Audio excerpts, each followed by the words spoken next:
Disney Cruise, is the veranda really worth it? Hi everybody, welcome back. This is Anne with some more of your DisNEEDS, and today we're talking all about verandas, so let's dive in. And if you would, before we get started, please hit that subscribe button. When you subscribe, it really does help us out a lot, and if you ring that little bell, it'll tell you immediately when we post any new videos. Okay, we really appreciate that. Now let's get to it. I've cruised with both Ocean View and Veranda staterooms on the Disney Cruise Line. I've also done another interior stateroom on a different cruise line. I think whether or not a veranda is worth it is kind of subjective. It really depends on where you're going, how long the cruise is, how important it is for you to have a veranda. If you're extremely introverted or just really like quiet time out at sea with nobody around, you're not going to get that except for a veranda. There's also some quiet space on deck 4. There's not usually a lot of people there, so that's another place you can check out. It really depends on what you prefer. So how much more is a veranda? It kind of depends. During normal cruise operations, an interior stateroom, say for like a 3-night cruise for 2 adults,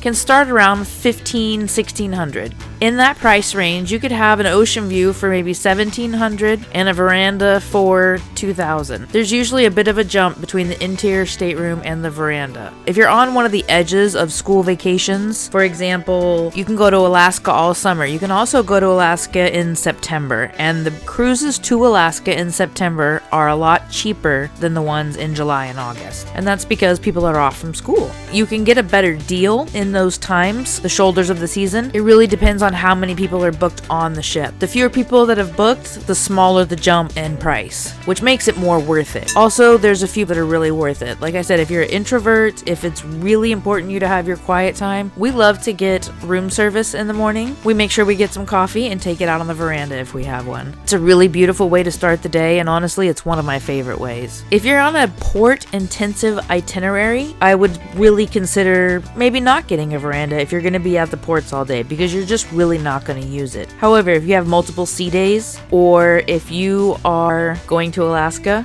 these are times when you might really want to consider getting a veranda because you're going to get more use out of it. I haven't done an Alaska cruise yet, but I've seen a lot of pictures, and the deck areas get pretty full of people, which is to be expected. There's plenty of room up there, but I am hoping when I do Alaska that we have a veranda. I just think it looks so beautiful, and I want to just really enjoy that. And also with a veranda, you have chairs, so you can just sit back and enjoy it, and that's really nice also. It is important to note that you can't smoke on the veranda. I think people used to be able to, and that is not allowed anymore. There are designated smoking sections, but they are not the verandas. It's also really nice to be out there at sunset with some wine and cheese. We like to get salads and coffee delivered and enjoy that. However you use it, I think it's worth it if you use it. It's also a great way to just sit and read a book. If you've got little kids and you don't really want them out there, it could be a stressor, you know? The doors are kind of heavy, but you have to really be careful of little fingers with those doors. It is good to know also that each of the verandas come with child-proof locks on the doors. You can choose from 3 types of stateroom verandas on a Disney Cruise Line ship.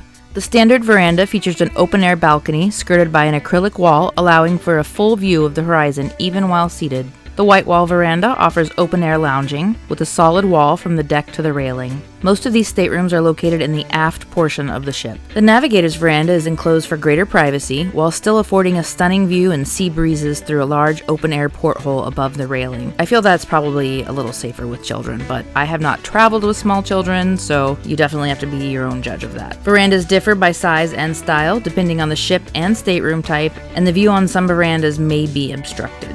You can preview images of your stateroom's veranda style during the booking process. If you decide you want to upgrade your stateroom for a larger veranda or an unobstructed view, just let them know. They're happy to make those changes.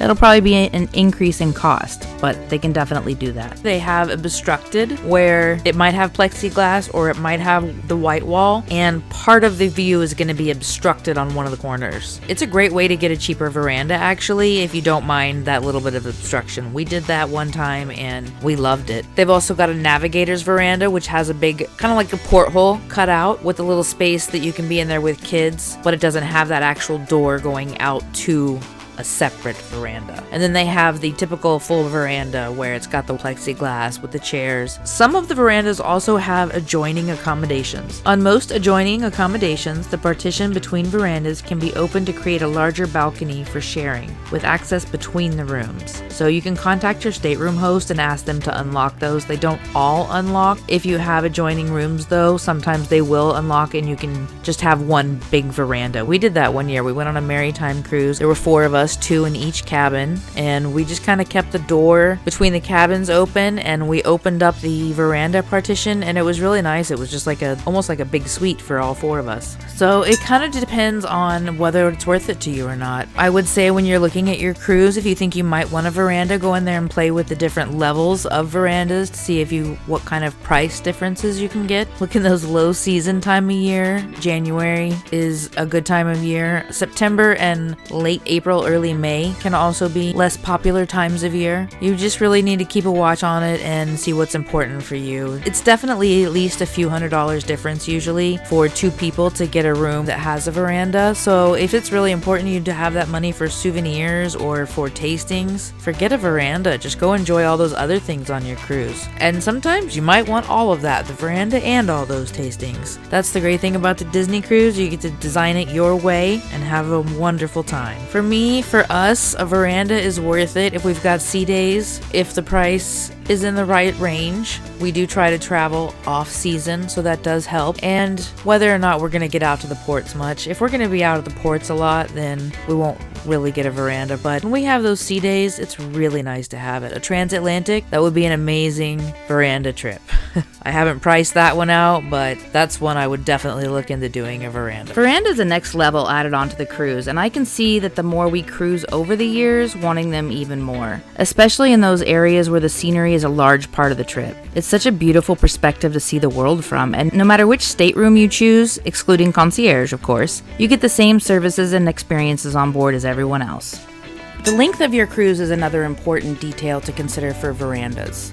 When we had a 3-night cruise, it wasn't even a consideration. I just wanted to enjoy the ship, so that's what we did. We also didn't get it for the 4-night cruise because we knew we were going to run around and enjoy a lot of the activities on the ship, so it just wasn't worth it to us to get it for that trip. On all the 7-night cruises we've done, we've gotten a veranda. 3- and 4-day cruises will either have no sea days or perhaps 1 sea day. A 7-night cruise can end up with 3 sea days, and when you have the sea days, there's a lot of activities going on in the ship, so there's still plenty to do, but since you're on the ship all day, it does really provide the time to enjoy the veranda a little bit. Like I said, with coffee in the morning, maybe some cheese and wine later in the afternoon, reading a book for a little bit, or just watching the scenery. It's really peaceful to be out in the middle of the ocean. The transatlantic is definitely one where I would want a veranda because of all those sea days. One other thing that I didn't think of about the veranda is the temperature. When you go to the Caribbean or the Bahamas, it's going to be warm on the veranda. It doesn't matter what time of year. It's warm and humid. And so if you don't like those conditions, the veranda might not be worth it for you. I